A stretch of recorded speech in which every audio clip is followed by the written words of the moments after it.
All right, welcome to another deep dive with us. You know how we do things around here? We take a whole lot of sources, kind of pile them up, and then try to extract like the most important stuff, the really good insights. So you don't have Well, to. exactly. We're giving you that express lane to a richer understanding. And today we're going deep on something for the philosophical minds out there, right?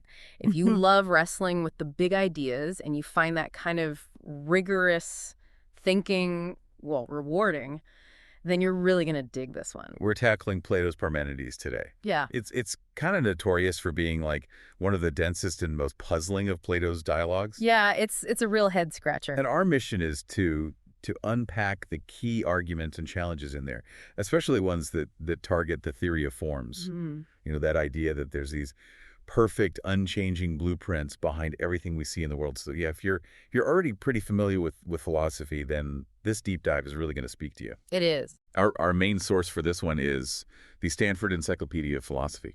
That's kind of our guide through the labyrinth, you know. It is. It's a very reliable source, and it offers such a great scholarly overview. So it's a really good roadmap for us today. Yeah. So first things first, right? Just to set the scene a little bit.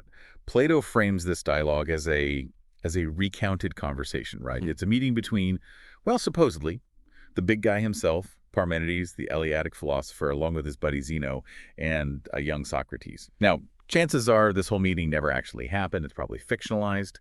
But the way it comes to us is through all these layers of narration, you know. It's like Cephalus is telling us what Adeimantus and Glaucon told him, and they got it from Antiphon, who apparently overheard Pythodorus talking about it, because that's where this whole thing supposedly went down at his house. It's like a historical game of telephone almost. Wow, yeah. A very elaborate setup for this philosophical showdown. So what sets this whole intellectual exchange in motion? Like, what's Zeno's opening move here? Well, according to the story, Zeno steps up to defend Parmenides' monism. Okay. That's the view that reality is ultimately like just one big indivisible thing. And his way of doing this is to show how messy things get if you go with pluralism. Pluralism. Yeah, the idea that there are lots of separate different things that exist. So Zeno says, okay, if you have a bunch of different things, they got to be both like and unlike each other, right? Because they're Hmm. similar in some ways, but different in others. But then he throws this curveball and says, hang on a second, nothing can actually be both like and unlike in the same way at the same time. It just doesn't make sense. So the whole idea that we see lots of separate things has got to be an illusion. Boom, mic drop. So he's like shaking the foundations of our everyday experience there, challenging the idea of a diverse reality. But young Socrates isn't buying it completely, right? Yeah. He comes back with a pretty pivotal counterargument. Exactly. Socrates takes issue with this basic idea that Zeno's putting forward, that nothing can be both like and unlike in the same respect at the same time. And his counterargument leans heavily on the theory of forms, which was a cornerstone of like Plato's middle period philosophy. So this theory, it proposes that for every property or quality you can think of, beauty, justice, size, whatever, there's this perfect, eternal, unchanging, and importantly, non-physical blueprint that exists, a form. And like things in the world, they get their qualities from participating in these forms. These forms, like perfect abstract ideals that exist, like beyond our senses, right? Yeah. So how does Socrates use this concept to challenge Zeno's argument? He says, well, the reason things in the world can be both like and unlike is because they participate in different forms. Like you could have two people, they're both alike because they participate in the form of human, right? But they're different because they participate in different forms of, I don't know, shape or color and so on. The key is that the forms themselves, they're pure and unmixed. They don't have contradictions. Okay, so this whole idea of participation, that's key here.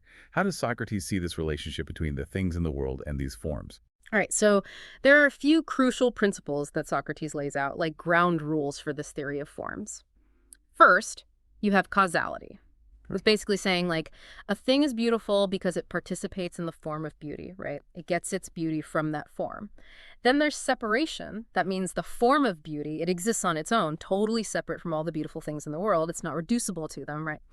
And then there's this idea we can call like the impurity of sensibles, meaning things we experience with our senses.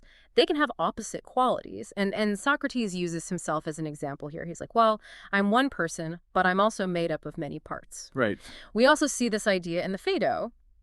Simmias, he's tall compared to Socrates, but short compared to Phaedo. So it all depends on what you're comparing it to. So The world we experience is messy. It's full of mixed qualities, Yeah. but the forms themselves, they're different, Yeah, right? exactly. Socrates is saying that the forms, they're pure, they can't have contradictory qualities. Like, the form of unity can't also be the form of multiplicity. And this purity, this is what separates the forms from the world of our senses.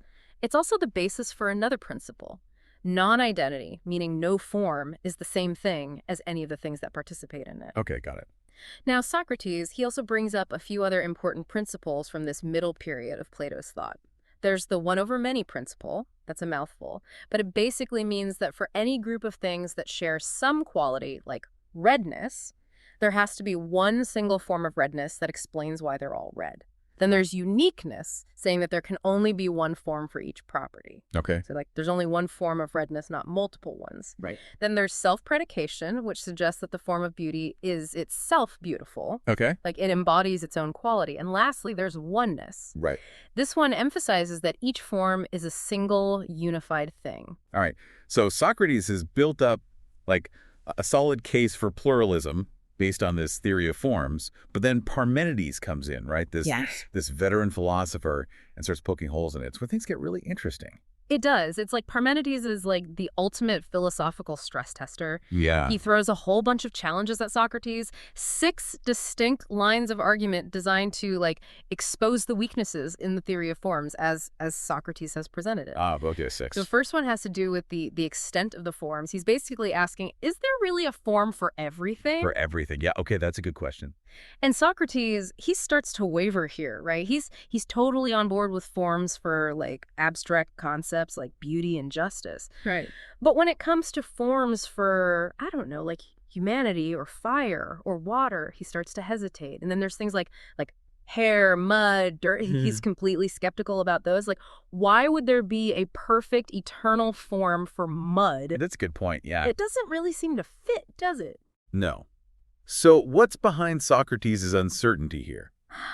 Honestly, the text doesn't give us a clear answer. Right. So naturally, there's been a ton of debate about this. Some folks, they say it's just because Socrates is young, you know, he's still figuring this whole forms thing out. Yeah. Others connect it to this idea that in Plato's middle period, forms were mainly used to explain things in the world that seemed to have opposite qualities, things that seemed kind of unstable and contradictory. Okay, so like how something can be both hot and cold, depending on Exactly, yeah. That- So maybe things like water or dirt, they don't jump out as having those kinds of contradictions, at least not at first glance. But there's another interpretation that I think is really insightful. It points to a potential clash between those principles of self-predication and separation. Okay, remind me what those are again? So self-predication, that's the idea that the form of something has that quality itself, like the form of beauty is itself beautiful. Right, right, And separation means the forms are totally independent from the things in the world. right. So if you apply that to, say, the form of human, it gets weird, right? Yeah. If the form of human is itself human, how can it also be this eternal, non-physical thing that's completely separate from all the actual humans? Yeah, it kind of breaks down there, doesn't it? It does. And what Socrates says about hair, mud, and dirt, it kind of supports this view. He says they're just what we see, implying that they're so concrete and physical that it doesn't make sense to imagine them having these abstract, transcendent forms. Like the idea of a form of dust bunny just seems absurd, right? Yeah, totally. Okay, so on to Parmenides' second challenge. What's he got up his sleeve next? All right, the second attack is the whole part dilemma. This one gets into the nitty-gritty of what it means to participate in a form.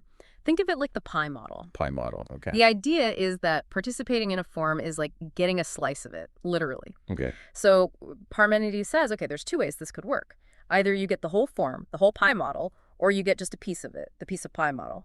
And then he argues that both options lead to problems. So let's break it down. What's wrong with the whole pie model?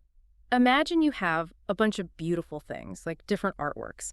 If each one of them is participating in the whole form of beauty, that means this one single indivisible form has to be in multiple places at the same time. And that doesn't make a lot of sense, does it? No, it doesn't. It's like saying the form is separate from itself, which seems pretty contradictory. Right. And it also kind of goes against that oneness principle, you know, the idea that each form is one unified thing. Now, Socrates, He tries to counter this by comparing it to a single day being present in many places at once. Oh, okay, like the sun shining everywhere? Exactly. But Parmenides, he's quick to shoot that down. He says, look, the day is only present in different places because different parts of the day, like the sunlight, are in those places. It's like saying a sail can cover many people because different parts of the sail cover each person. He's basically saying, Socrates, you're describing the piece of pie model, not the whole pie model. And then he goes on to attack that model, too. Okay, so what's the problem with getting just a piece of the form then? Well, if each beautiful thing only gets a part of the form of beauty, that means the form itself has to be divisible, right? It has to be made up of multiple parts. But that seems to clash with the oneness principle again. Socrates already admitted that he himself is one thing, even though he has many parts, but this is different. Remember that purity of forms idea? If a form has many parts, it's many, not one, and that's a contradiction. Then Parmenides goes on to point out 4 more weird consequences if you combine causality with the piece of pie model. Okay, like what? Like, it would mean that large things become large by getting a small part of the form of largeness, which is kind of counterintuitive, right? It would violate this idea of no causation by contraries. Same goes for equal things becoming equal by getting an unequal part of the form of equality. And he even argues that small things would be small by getting a part of the form of smallness, which would imply that the form of smallness itself contains largeness. That's a head-scratcher, right? It contradicts both the purity of forms and self-predication.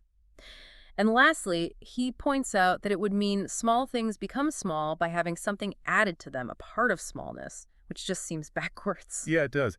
These criticisms really seem to, like, dismantle the initial way Socrates presented the theory of forms. So what's Parmenides' next move? He brings out the big guns, the third man argument. Ah, the third man, the one that always ties my brain in knots. Yeah, it's a classic. Although, fun fact, Plato himself never actually calls it that. That name came later from Aristotle. Okay. So the goal of this argument is to show that the theory of forms leads to this infinite regress, like an endless loop. So Parmenides starts by saying that the one over many principle supposedly leads to the principle of oneness. Like if you have a bunch of large things, A, B, and C, then one over many says there has to be a form of largeness, let's call it L1, that makes them all large. Right. And then self-predication says that L1 itself is large, right? Right. So now you've got a new group of large things, A, B, C, and L1. So according to one over many, there's going to be another form of largeness, L2, that makes them all large. And because of non-identity, which says that forms are separate from the things that participate in them, L2 has to be different from L1. But since L2 is also large because of self-predication, you can just keep repeating this forever. L3, L4, and so on. An infinite chain of forms of largeness. A never-ending creative largeness. Okay, so what's so bad about this infinite regress? Why is it a problem for the theory of forms? There are a few reasons. Some philosophers argue that it's an epistemological problem, like, how can we ever really know anything if it requires this infinite chain of explanations and never really gets to a solid foundation? Others say it violates the uniqueness principle. Instead of one single form of largeness, we end up with infinitely many. Yeah. But Parmenides himself, he seems most concerned about the fact that it undermines oneness. He says that it means each form is no longer one, but infinitely many. Okay. One way to understand that is that each form in this chain has to participate in all the others, right? So if we're thinking in terms of that pie model again, it would mean each form has infinitely many parts, which would make it infinitely many, not one. Okay, so this infinite regress leads to a breakdown of some of the most important principles. That's pretty rough. What's the fourth challenge that Parmenides throws out there? This one explores the idea of forms being thoughts. So Socrates suggests that maybe we can get around some of these problems if we say that forms are just like concepts that exist in our minds. Okay, like mental constructs. Yeah. Exactly, but Parmenides has 2 counter-arguments for that.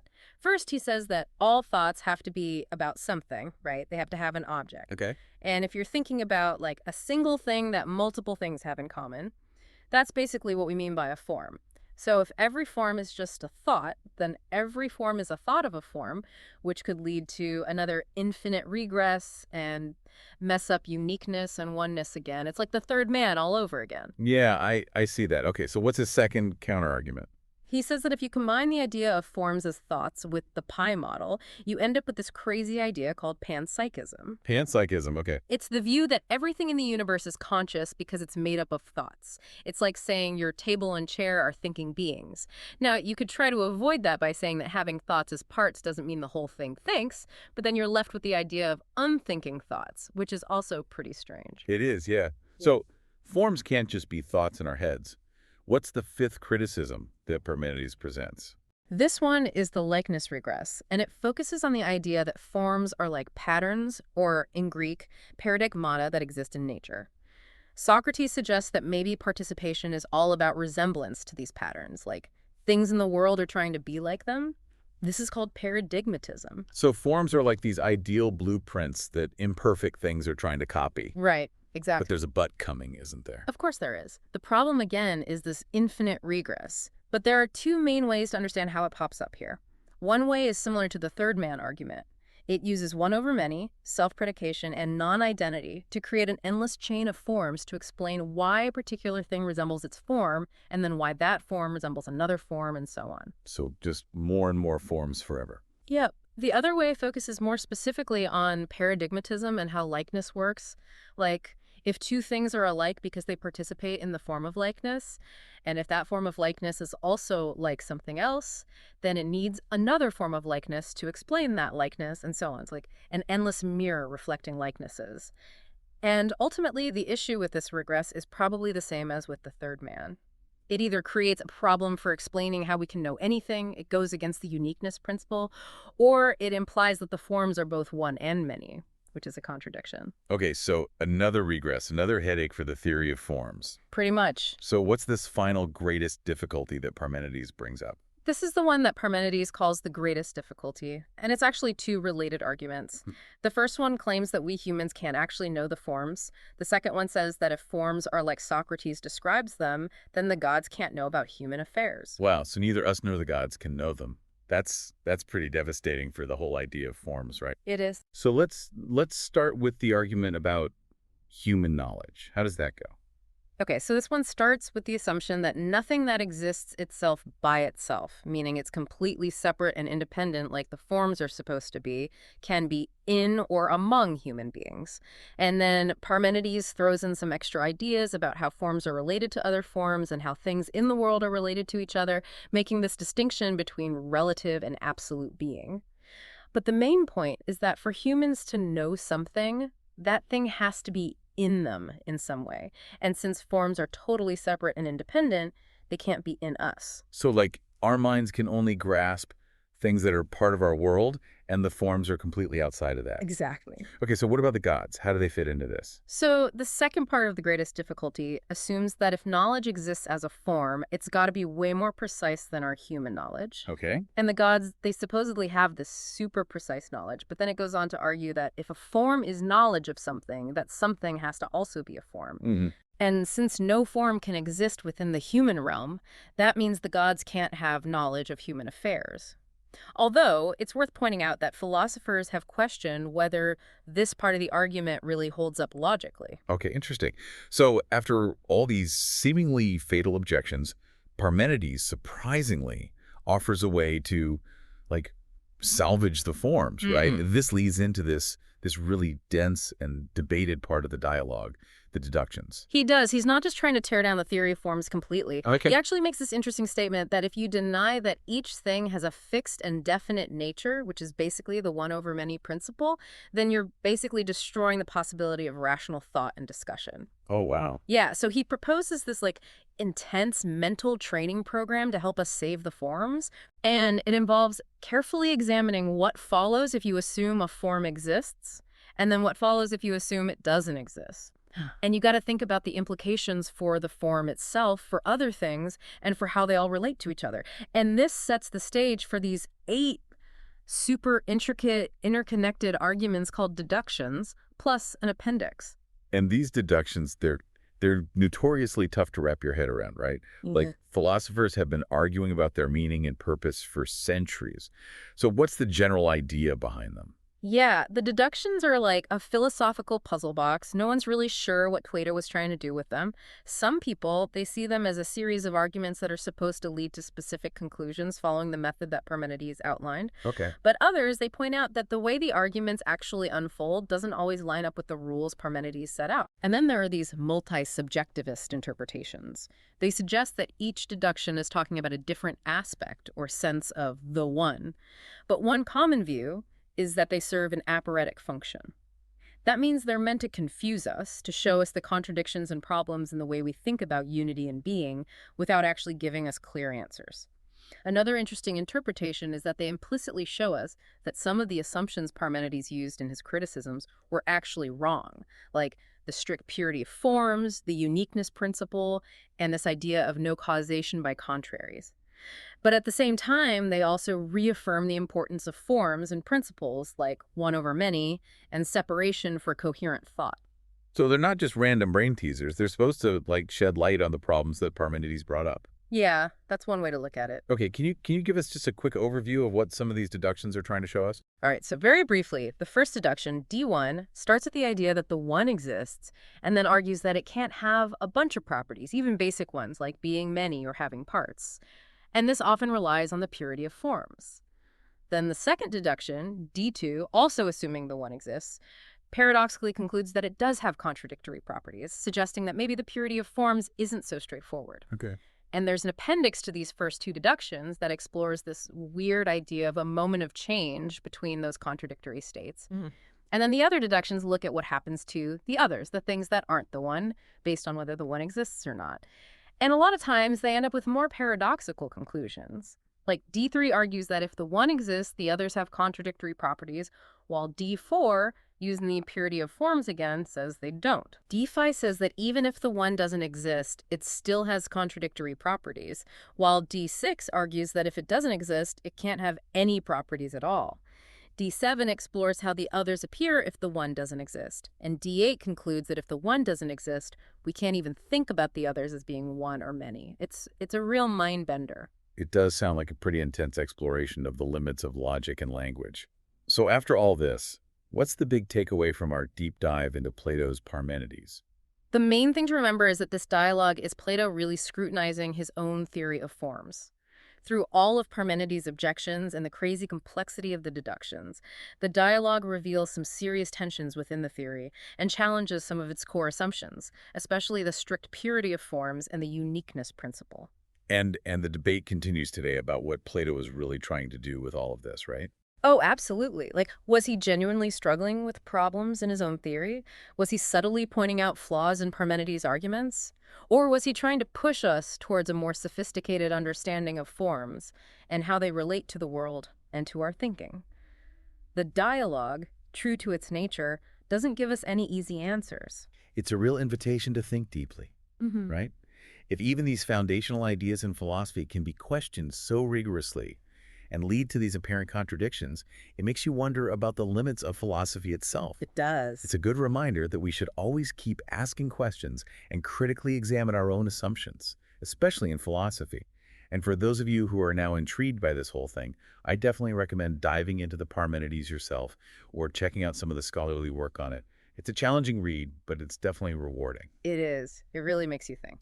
So our deep dive into Plato's Parmenides is just a glimpse into this fascinating world of ancient philosophy. It is. But we hope it's sparked your curiosity and shown you how these ancient ideas are still relevant to the big questions we wrestle with today. Absolutely. Thanks for joining us on the deep dive.